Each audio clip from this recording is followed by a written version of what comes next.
عرصہ پہلے کی بات ہے، ایک لڑکی جس کا نام تبسم تھا، اس کی شادی ہوئی۔ وہ سسرال میں اپنے شوہر اور ساس کے ساتھ رہتی تھی۔ بہت کم وقت میں ہی تبسم کو یہ اندازہ ہو چکا تھا کہ وہ اپنی ساس کے ساتھ نہیں رہ سکتی۔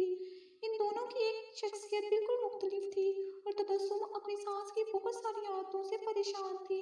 اس کی ساس ہر وقت تبسم پر طنز کرتی رہتی تھی، جو اسے بہت ناگوار گزرتا تھا۔ آہستہ آہستہ دن اور پھر ہفتے بیت گئے، لیکن تبسم اور اس کی ساس کی تکرار ختم نہ ہوئی۔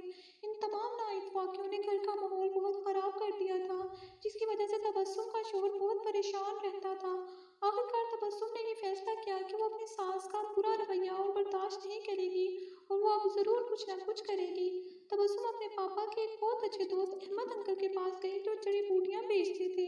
تبسم نے انہیں ساری کہانی بتائی اور ان سے کہا کہ وہ اس کو تھوڑا سا زہر دے دیں تاکہ ہمیشہ کے لیے یہ مسئلہ ختم ہو جائے۔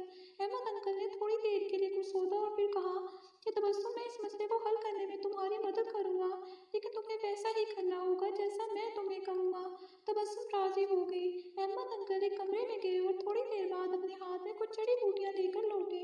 انہوں نے تبسم کو کہا کہ تم اپنی ساس کو مارنے کے لیے فوری زہر استعمال نہیں کر سکتی، کیونکہ اس طرح سب تم پر شک کریں گے، اس لیے میں تمہیں یہ جڑی بوٹیاں دے رہا ہوں۔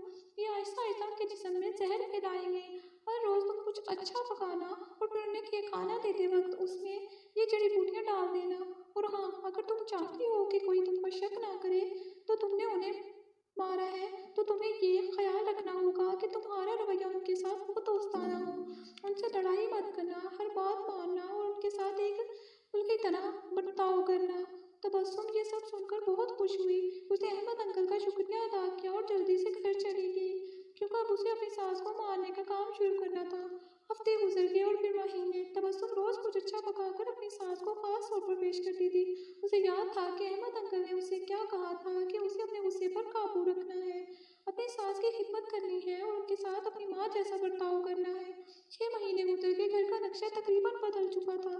تبسم نے کوشش کر کے اپنے غصے پر قابو کرنا سیکھ لیا تھا۔ اب اکثر وہ اپنی ساس کی باتوں پر ناراض اور غصہ نہ ہوتی۔ 6 ماہ میں ایک بار بھی اس کا اپنی ساس سے جھگڑا نہیں ہوا تھا اور اب اسے وہ بہت اچھی لگنے لگی تھی اور ان کے ساتھ رہنا بھی آسان لگنے لگا تھا۔ اس کی ساس کا رویہ بھی اس کے ساتھ بہت بدل گیا تھا اور وہ بھی تبسم کو اپنی بیٹیوں کی طرح پیار کرنے لگی تھی۔ وہ اپنے سب دوستوں کے درمیان تبسم کی تعریفیں کرتی تھی۔ تبسم اور اس کی ساس دونوں اب ایک دوسرے کو ماں بیٹی کی طرح سمجھنے لگی تھی۔ تبسم کا شوہر بھی یہ سب دیکھ کر بہت خوش تھا۔ ایک دن تبسم پھر احمد انکل کے پاس آئی۔ تبسم نے کہا کہ آپ مجھے طریقہ بتائیں کہ کیسے میں اپنی ساس کو اس زہر سے بچاؤں جو میں نے انہیں دیا ہے۔ وہ بہت بدل گئی ہیں، میں ان سے بہت پیار کرتی ہوں اور میں نہیں چاہتی کہ وہ اس زہر کی وجہ سے مر جائیں جو میں نے انہیں دیا ہے۔ احمد انکل مسکرائے اور کہنے لگے کہ تمہیں ڈرنے کی ضرورت نہیں، میں نے تمہیں زہر نہیں دیا تھا، بلکہ جو جڑی بوٹیاں میں نے تمہیں دی تھیں وہ وٹامن کی تھیں تاکہ ان کی صحت بہتر ہو جائے۔ زہر صرف تمہارے دماغ میں اور تمہارے رویے میں تھا، لیکن وہ سب تم نے اپنے پیار سے ختم کر دیا۔